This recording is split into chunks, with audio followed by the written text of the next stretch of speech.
Good evening. It is Wednesday, the 22nd of October, 2025. It's coming up to 6:15 p.m. UK time.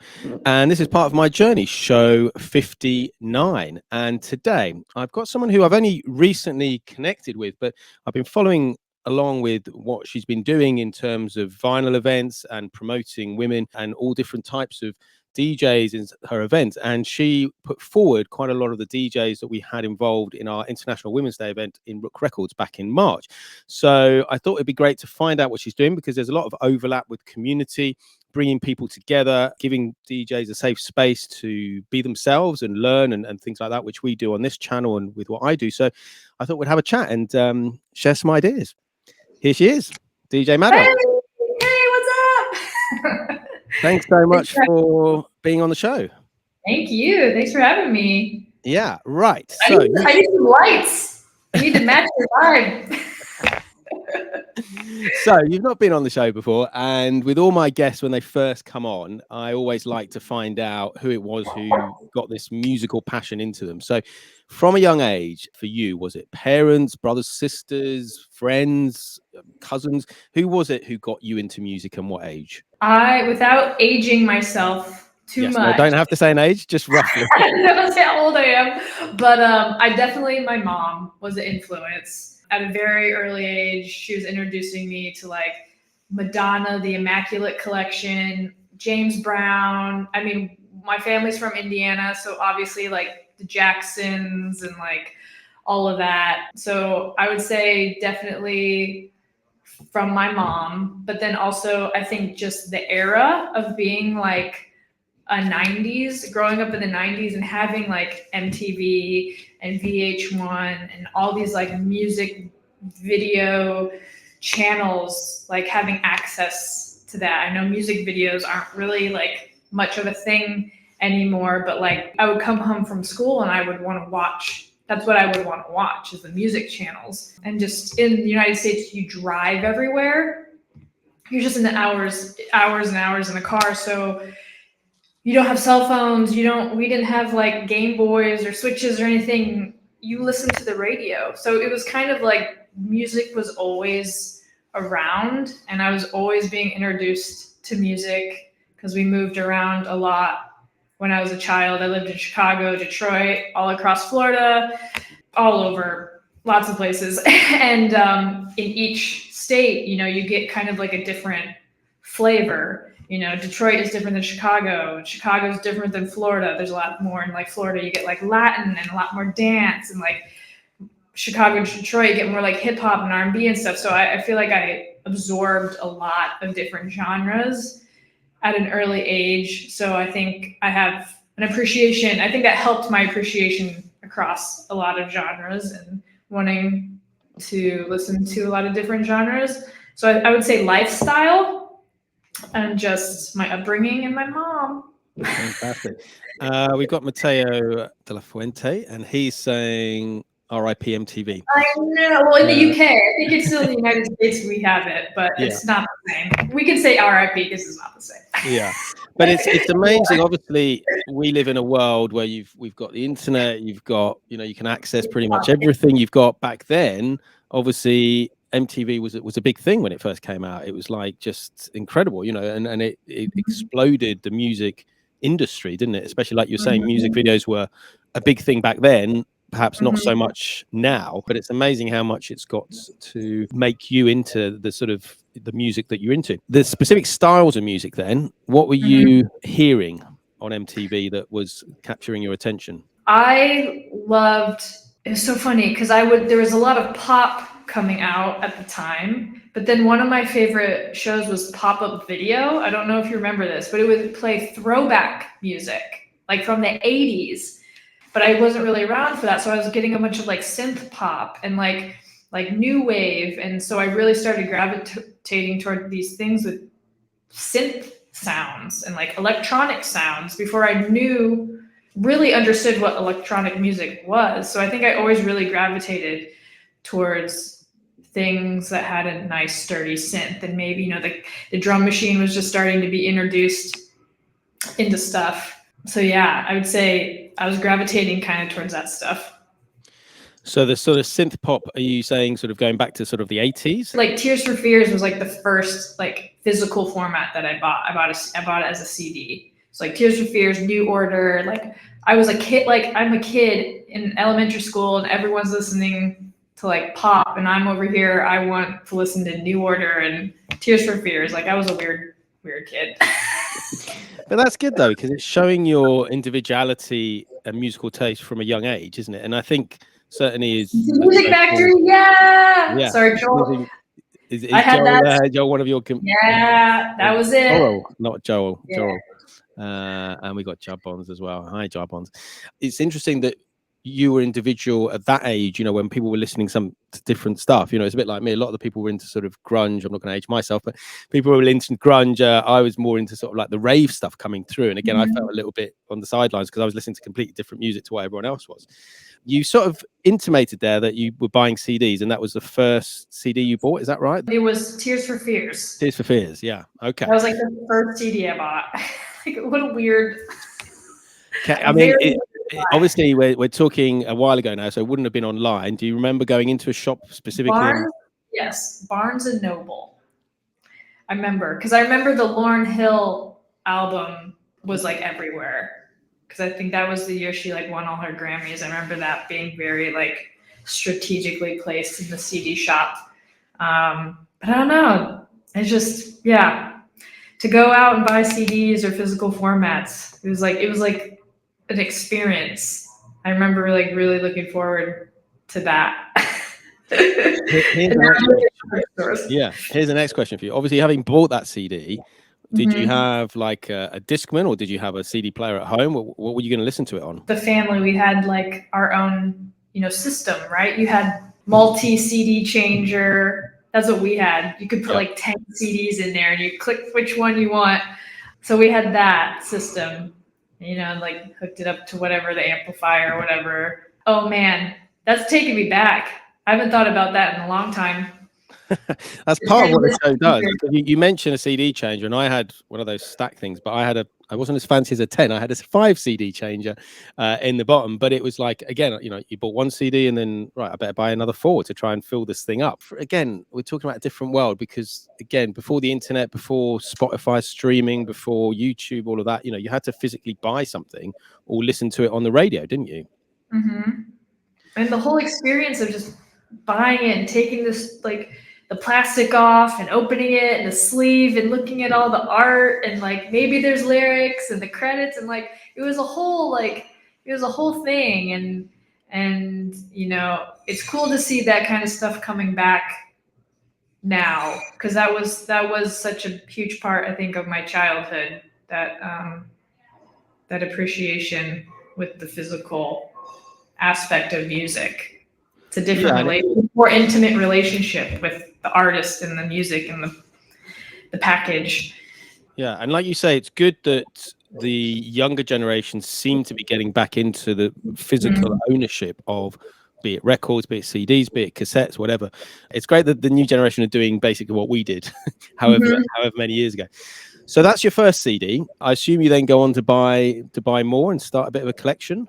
Yes, and then we get to the point, the Napster era, LimeWire era, Kazaa era, whatever your torrent era, whatever your preference was, and then I started religiously burning CDs. In a way, that was like the beginning of my DJ career, and I was that friend who would always burn CDs for their friends and my friends, and just like for events and. I was curating like a playlist and I was like curating sets and I was like handpicking, searching for tracks and like doing this before I even knew kind of like what I was doing. In hindsight, like I was digging, but on the internet because I didn't have access to record shops or a car or the money, the funds to do all these things. Yeah, in hindsight, I was like, I was doing that. That was like ingrained in me already, and now I kind of do it for a living.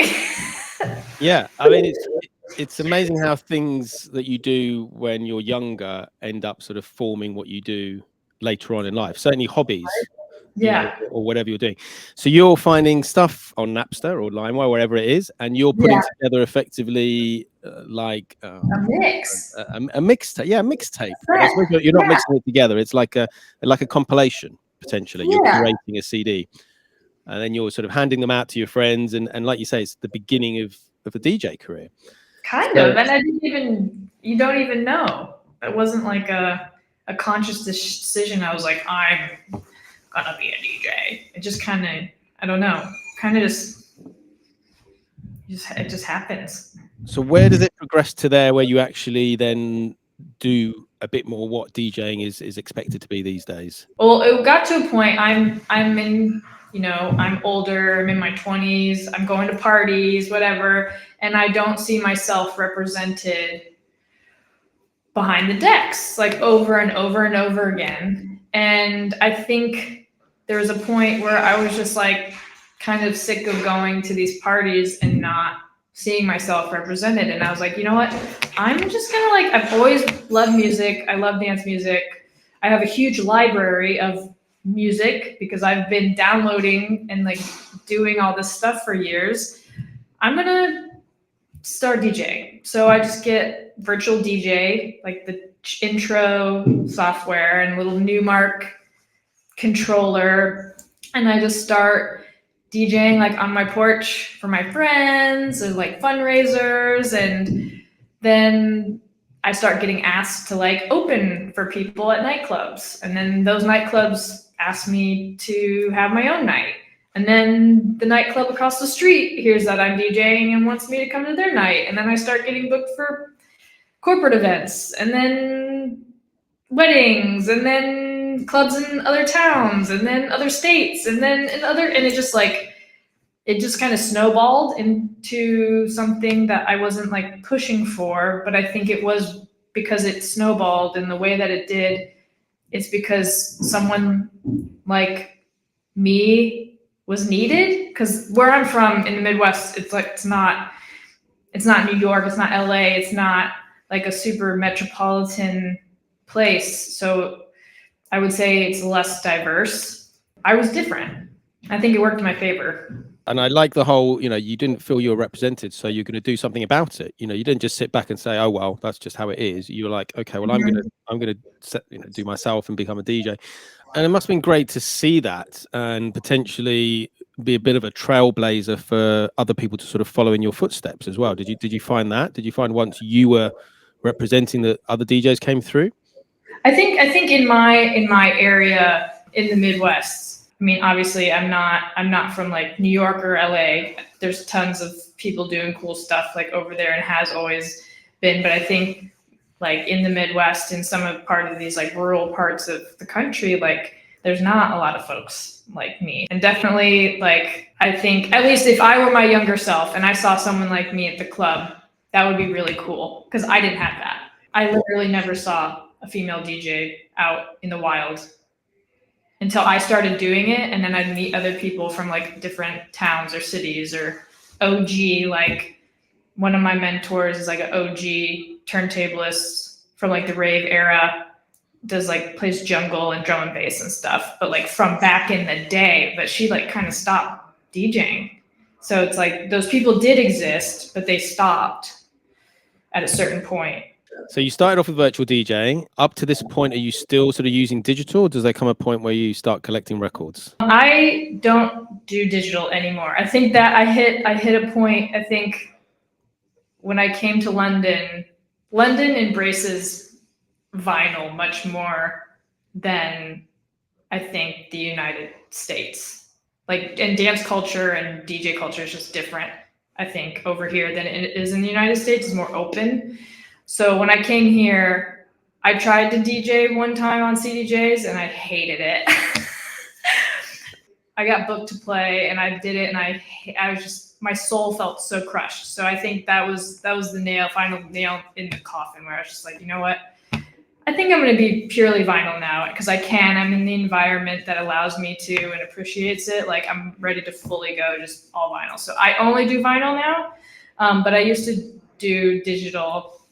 But yeah, that was how I started. And then my cousin's buddy, who wanted to be a DJ in the 90s, like everybody, had like a pair of Newmark turntables and a Newmark 2-channel mixer, super shitty, super old, and asked if I wanted it because he was just going to get rid of it. And I was like, hell yeah. So not knowing anything about mixing on vinyl or turntables or the setup or anything, went home, plugged it all in, put some records on that I had because I used to like, I would leisurely listen to vinyl before I started playing it. So I had some records. And I was just like, this is it. Just being able to touch the music and manipulate the music with your hands and like use it almost as an instrument. It was just like a different experience. And you have that moment where you're just like, okay, I'm in love now. This is it. I don't know if you feel the same with your decks. And I said to earlier, as soon as I got these decks, which are specifically for 45s, I'm totally in love with them. But it's a very tactile thing, like you say. Yes. You know, you can't, unless it's in a USB stick, you can't hold an MP3. Like you said earlier, you can't read the lyrics. There's no covers or anything like that. So it is very different. But obviously, I talked to you earlier before the show started about 45s, and you're like, you don't really do that because you prefer the sort of size of a 12-inch record. Because obviously, you then sort of get into sort of turntablism, don't you?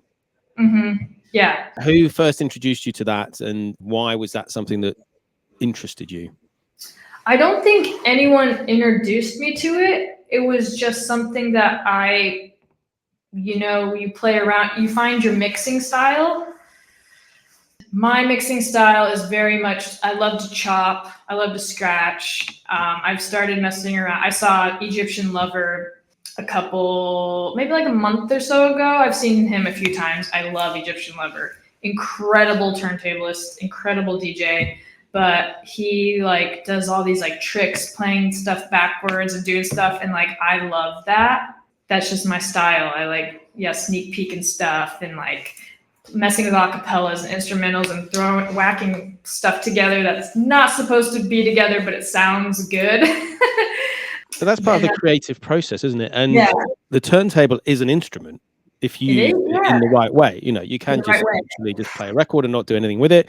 On this channel, we've got Jarbons in the house, but we do a thing called Slow Mo Monday where we play everything at 45s at 33. So everything's like slowed down, and I do a thing called reverse 45 where I play a 45. So again, you've got to be creative with it. It's great that you're doing that.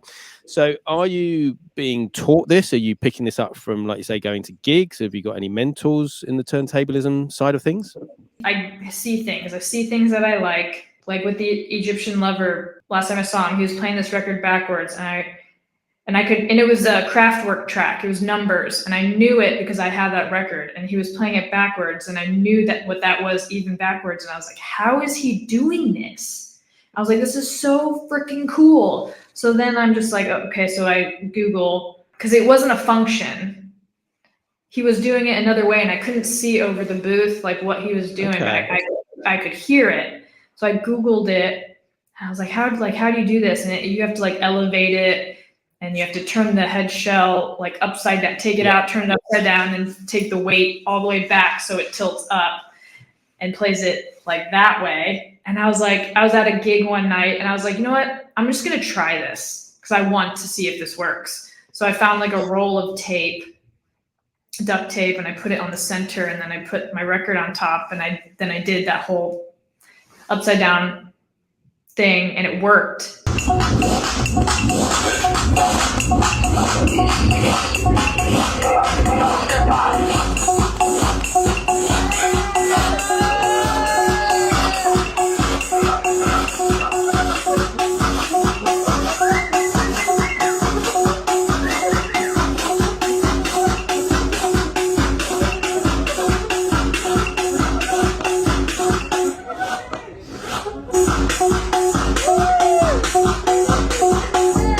And it was so cool. And I was able to like beat match it and get it in time with the outgoing record and then mix into it. And it's just, I love stuff like that, like hearing something and then you have to like you have to figure out how it's done and then implement it. I like that aspect of DJing and turntablism because you're not just like, that's the thing you can't get with CDJs. You can't flip them upside down. You can't flip it. Yeah. It's like you can't I can hear something and then just be like, oh, there's looping or it's effect or whatever. But when it's something like that, you're like, that really makes you just go, whoa. what is happening? Yeah. This is like God tier level stuff. Like I love that. I love taking stuff apart and seeing how it works. You know what I mean? And you can't. But I love that, you know, first of all, you sort of thought, well, how, you know, how has he done this? But also you've taken the next step of actually doing it. It's just like, but it worked. And and that's the thing about, I think, playing vinyl is when something works, it feels so sweet. You know what I mean? Like when you get that mix right, or you drop something at the right time, or like something goes into something else really nice, or that trick you were working on or didn't plan and it just works. You're just like it's a high. You're just like, oh, it's much harder as well, isn't it, compared to digital? You know, a lot of the things you're talking about could be done fairly easily. Pressing a button, looping or reverse. The backspin. Everyone loves the backspin. Yeah. It's just like that's not exactly. Cool. So obviously you're learning, you're watching other people, you're picking up ideas, you're implementing those ideas. We'll move it forward a little bit. I mean, before the pandemic, so we're talking sort of 2020, where were you at in terms of your career and in terms of music? The weekend before lockdown, I was playing a gig in Brooklyn, in Bushwick. So COVID was kind of like bubbling. People were talking about it. Like it was a thing. Like I was literally in New York playing with a buddy of mine, vinyl, at this bar in Bushwick. And then the next weekend, everything shut down. So before then, it was like, I'm going to New York for gigs. I'm doing like, and then it just all stopped. It was wild. And so what did you do? I went to the internet. I went to the internet. I went to Twitch. I started streaming because it's like my income just stopped. My income completely stopped. And I think I did streaming, and then I had to rethink my career. I had to be like, well, what if we don't go back to normal? What if we're done? What if, like, you know, no one knew what was going to happen. I think that's what was so scary about it. Cause like now we look at it and it's like, oh, COVID, like everyone is like when people are sick, it's like people don't take it really seriously anymore. But then I remember each day was just like, when is this going to end?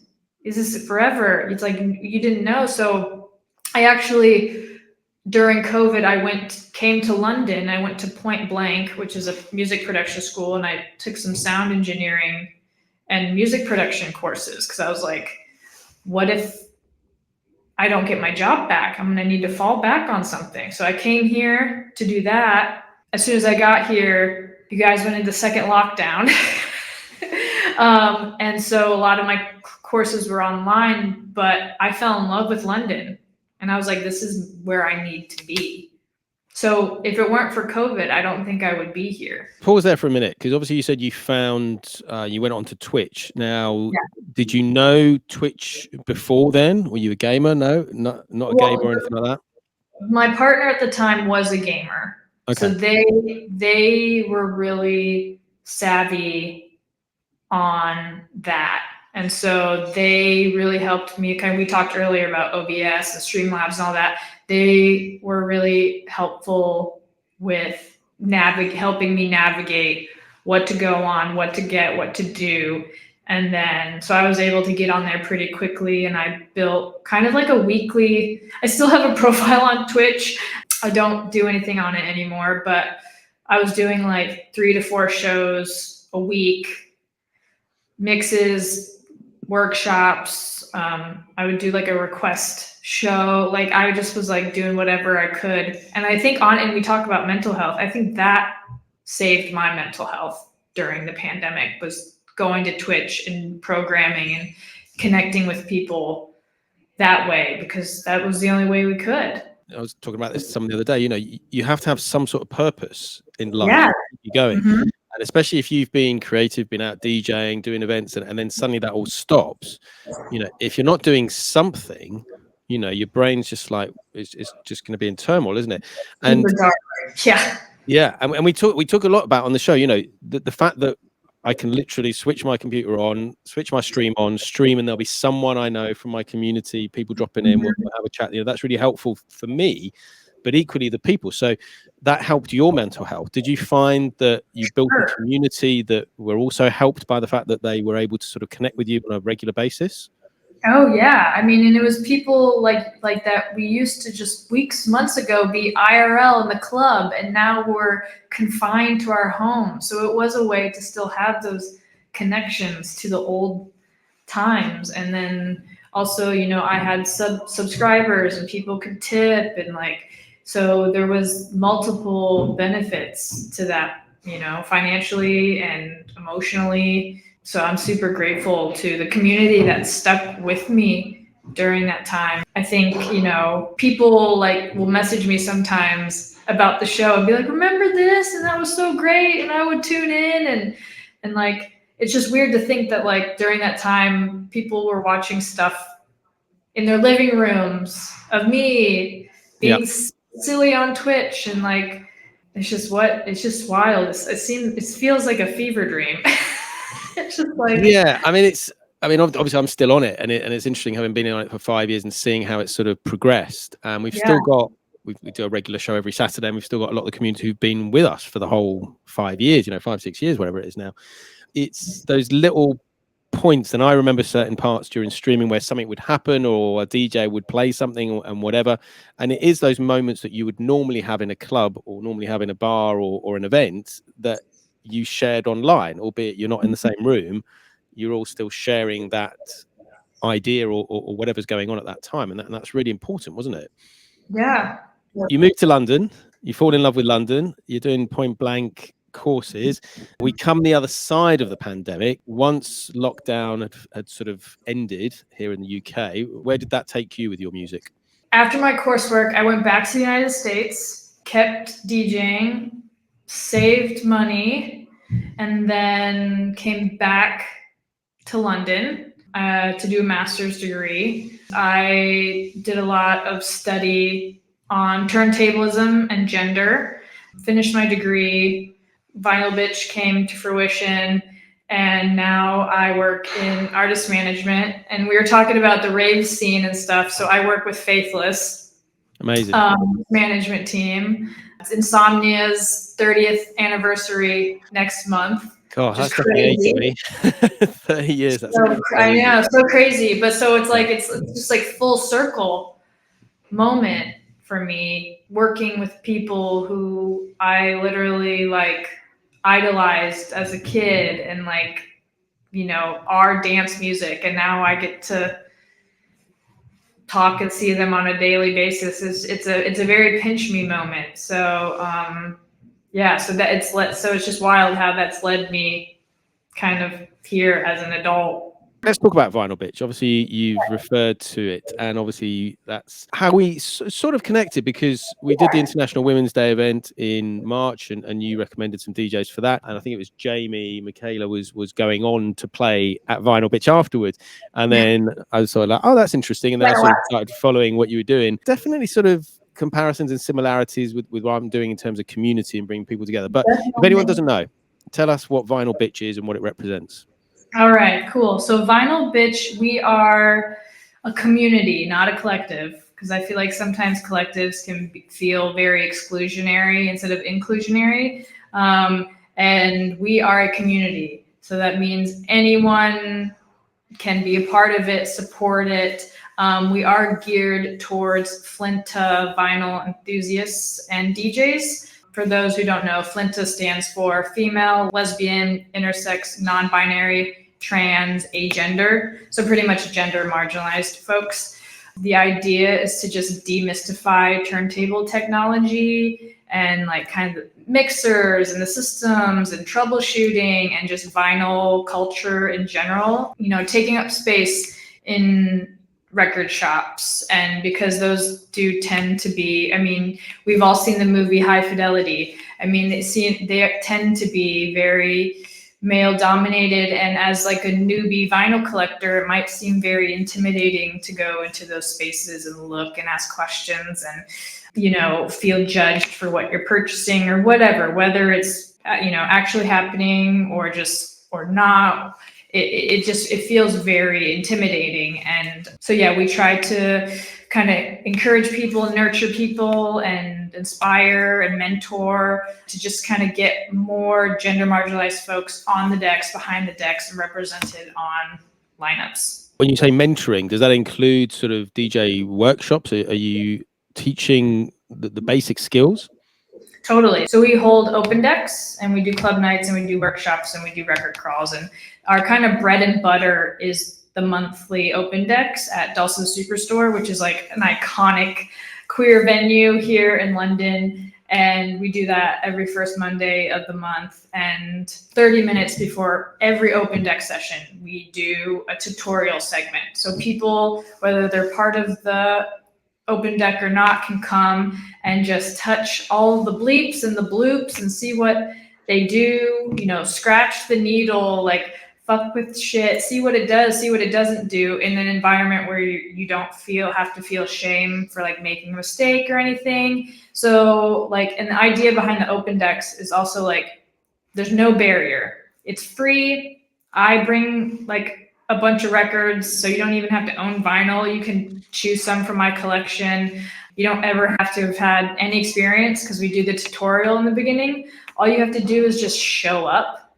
So the idea is just to make it super accessible. And I seriously, 10 out of 10 times, people who don't own vinyl, never touch a turntable, they always come back. And they come back with vinyl that they purchased, either from a charity shop or roommate, or like went shopping on Discogs or whatever. They get hooked. And I think it's just breaking that seal of like, hey, this is something that you can do. And it's not crazy. It just takes practice, and it takes messing up and fucking up. And that's okay, because that's literally how you learn. That's how we all learn. Yeah, definitely. You're setting people up to be able to, if they want to, take it further. Once they've had a go, like you say, they'll either think, oh, that's not for me and never touch it again, or they get addicted and they become one of our record addicts, like we all are.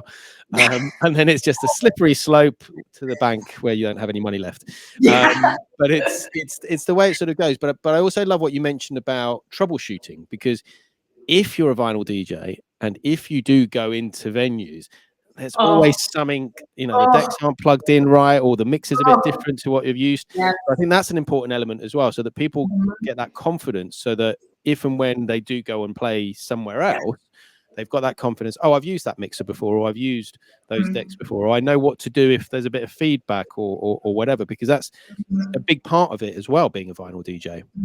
Or if I'm only coming out of the right channel, their left channel, I need to go check the chords in the back, or the, you know, the grounding wire, or like whatever. It's just like, it just, because like you said, literally every time I show up to a venue, I've literally been to venues where the turntable is missing multiple legs. I'm like, y'all, it's missing legs. Like, how am I gonna put, like, every time CDJs are so prevalent, people have kind of relaxed on taking care of their turntable equipment. Like, they say they have it. Okay, you have it. You just don't know what state it's in. Because people just don't take care of it. And so being able to advocate for yourself as a DJ, being like, look, this equipment, I'm here to play. This equipment is not good. Take care of it.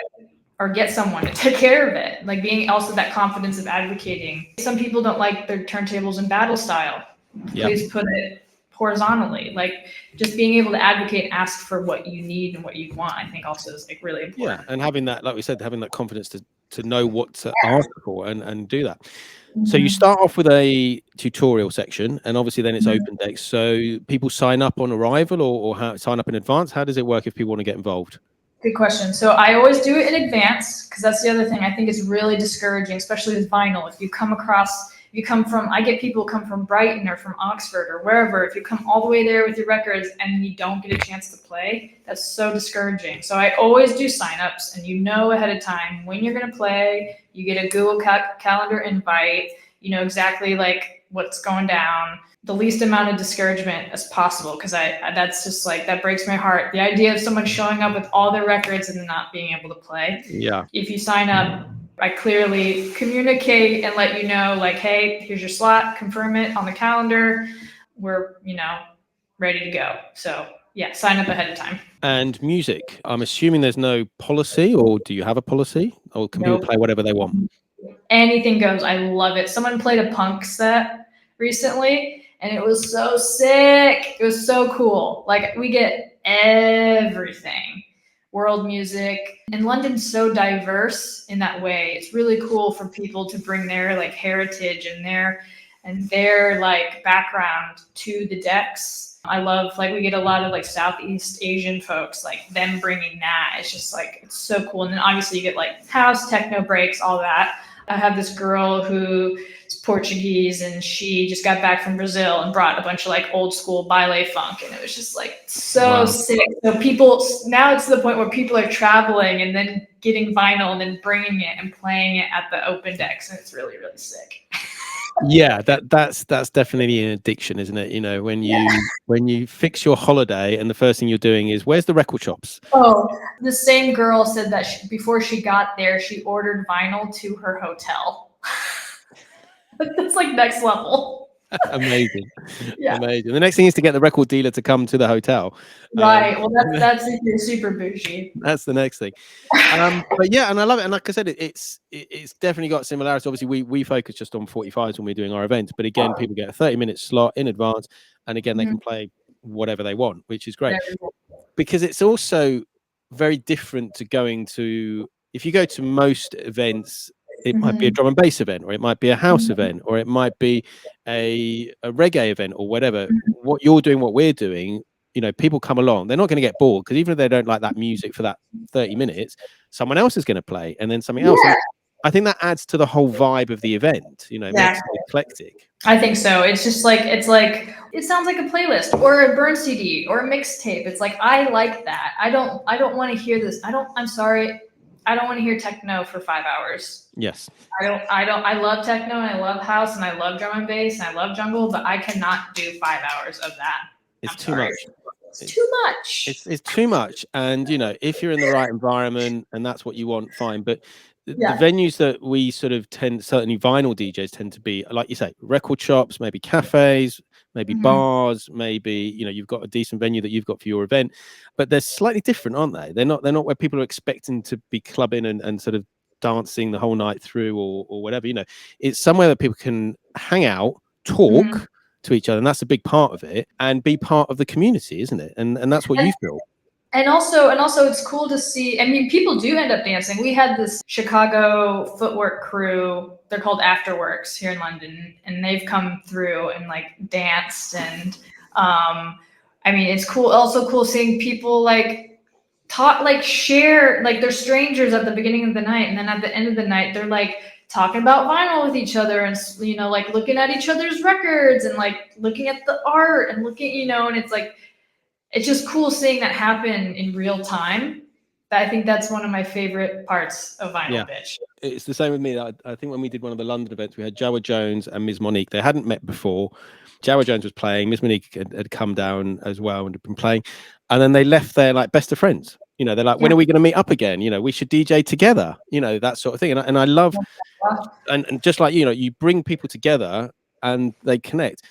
Music and the vinyl is the factor that brings them together, but once you strip away talking about records and that, you know, you get down to talking about real things, you know, and it's amazing that it opens up conversations that you wouldn't expect. And that's the thing, that's the other thing with Vinyl B1tch that I hope is kind of like our mission, and this mission of like kind of equality and equity and just like empowerment. Like, it's not just music and vinyl culture and DJ culture. I really hope this messaging and like mission kind of expands outward. And because, I mean, not to get too political, but there is a war against women's bodies and trans folks and the queer community, and there's a lot of immigrants, and there's so many things happening at once. And it's like, music is so empowering. Music is love. And if we can take this messaging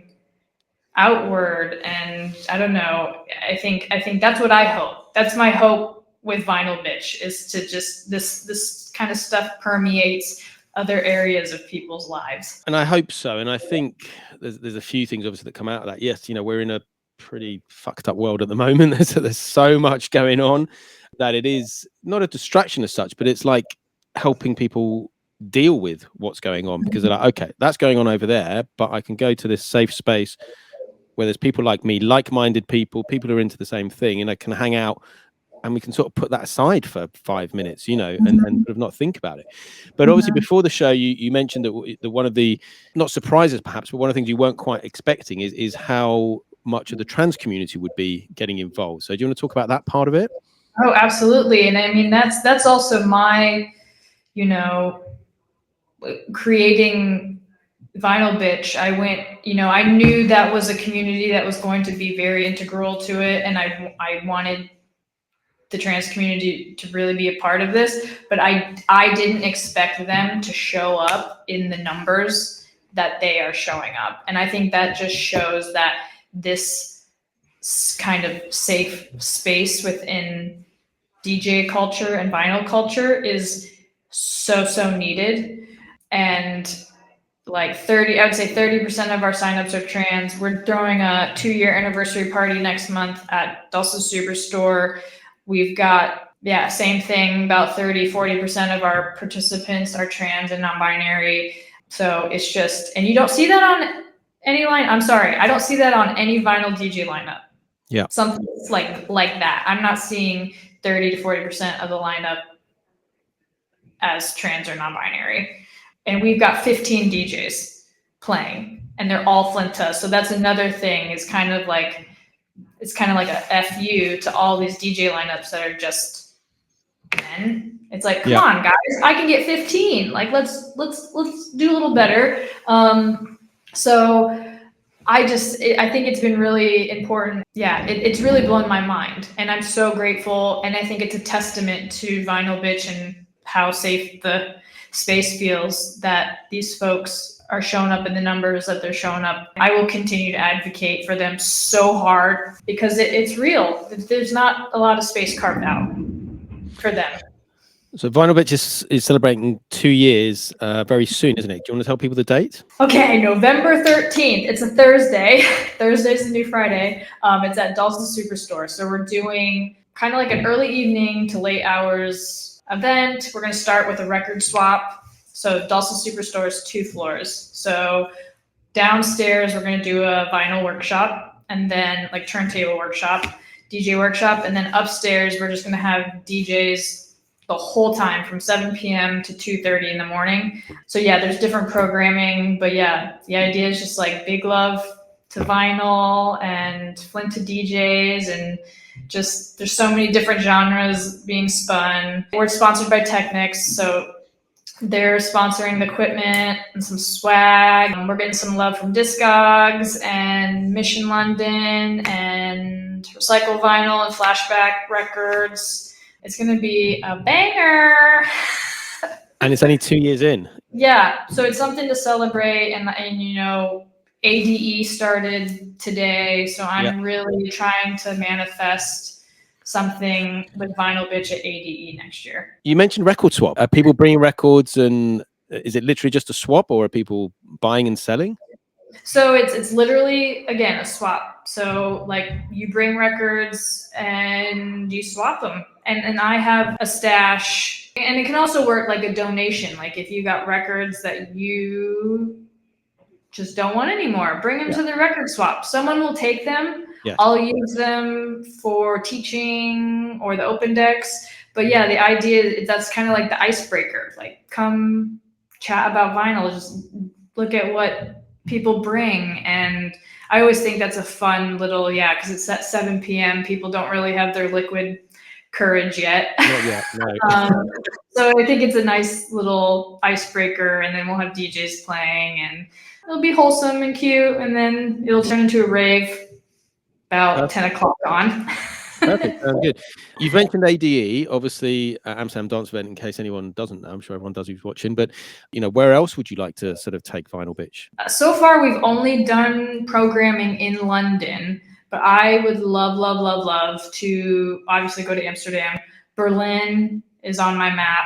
I just went to Berlin and spoke at a music conference, and I was DJing, and the DJ before me was playing digital, and then me and my friend went back to back on vinyl after her. As we were playing, you know, or it was like during or after, I forget, but she came up to me and she was like, that seems like I could never do that. I'm so impressed, something along those lines. And I was like, it made me so sad, because I was like, oh no, this style of thinking is literally happening in a different country. Like this idea of like, I can't do this, and I'm, you know, and I was like, we need to come here and we need to do something. This kind of like negative thinking of, I can't do this, this is too hard, or which is exactly why I started it in London. So we need to go to Berlin. I want to do something in Brighton and call it Vinyl B1tch. Yeah. So I want to do that during the summer, because come on. Yeah. I think going outside of London would be awesome. And then obviously like I'd love to do like a takeover of a stage for a slot time at like Body Movements and some of these like festivals. So that's something that I'm going to try and manifest, I think, next year. And then just long term, I think I'd love if Vinyl B1tch was like kind of almost like a Pirate Studios, but like a place where people can just come and hang out and practice or record sets or do events and build community in like a brick and mortar space, and maybe eventually turns into maybe a record label that's just run by FLINTA folks or something like that. But that's like, I don't know. We'll see what happens. But I would love to see some sort of brick and mortar tangible space, and maybe like a label or something. Okay. Where we put out releases that are just by FLINTA producers, something like that. Manifest it, and you know, even if it's not quite that, something will come out of it. You know, it's and you just never know where it's going to take you. I'm going to put you on the spot here. I can't remember if I've messaged you about it, but when I have guests come on, I normally ask them to choose 3 45s that lift their spirits. Now I know you're not into 45s as such, but is there 3 tracks that are a go-to that will always lift your spirits? Okay, well, this is cheesy, but I feel like I get one cheesy one. I love Stardust. Music Sounds Better With You. Yeah, classic. Yeah. Like every time I hear that, dude, like I'm just like, it is the perfect pop house track. It's just perfect. Like it's just, it's timeless. I love it. And then Idiotech from Radiohead on Kid A. I love closing out my sets with that, because it's like 137 BPM, and it's got that boom boom ga boom ga boom boom ga like in the beginning. So it's like, it sounds kind of like drum and bassy, but then you start hearing Tom York's voice, and it's just like, what? Yeah. So definitely that track. And then uplifting, I like probably The Strokes, Take It or Leave It. Another great record. I mean, I don't know, it's so hard, but I would say those are the ones that pop in my head the quickest. Well, I put you on the spot, so you did very well with that. I mean, it was so bad because I could keep going. And this one, it's like you got to yeah, really... but that's like we said earlier. It's the power of music. You know, we talk a lot about on this channel. You know, it's music therapy. The fact that you're listening to music, 2, that you're able to stream it, 3, that you're able to do something with it, that it will take you to a city you've not been before. It will introduce you to people that you haven't met before. You know, people become friends. You know, lifelong friends. You know, the friends I've made just in the last few years. You know, friends that I think I'll now have, you know, through to my dying days. And it's amazing how important music is in our lives. Right. I think we're sort of coming to close. We've almost been talking an hour. That's flown by. You do this forever, man. Yeah, exactly. And like I said, we might do a part 2 further down the line. One day, hopefully, we can do something together. I'm sure there'll be some sort of event that we can put together at some point. Which could be fun. There's not many, but we do try and promote as many of our women 45s DJs as possible in our events, and try and include them. Certainly, most of our raid trains and live events if we can. On a sort of final note, then, if anyone wants to get involved and find you and wants to perhaps sign up for a set at Vinyl B1tch, how would they do it? Where are your socials, and how's the best way to get in touch with you? Amazing. So we're super active on Instagram, and it's just at Vinyl B1tch, but the I in bitch is a numeral 1. So it's Vinyl B1tch, and that's our handle. That's also our handle on Facebook, and same thing for our email. It's Vinyl B1tch, then the I in bitch is a numeral 1 @gmail.com. Just hit us up on Instagram. I'm super active on there. I run all the socials. You can DM us. The link tree in our bio will take you to the sign up form is in there, and any upcoming events. Yeah, first Monday of the month at Dulce Superstore is our open deck, and then we do random takeovers, club nights. I do call outs for DJs like, hey, we're doing something at Cafe 1001, my house and disco, whatever lounge DJs, like holler at me. Like we always are doing stuff. So yeah, I say the socials is the best way. Fantastic. Thank you so much. It's been amazing to find out more about what you're doing, find out about your community, and obviously, hopefully, people watching this back or watching it today may get involved, and hopefully one day they'll see themselves playing Vinyl B1tch further down the line. Yeah. Thank you. Thank you very much.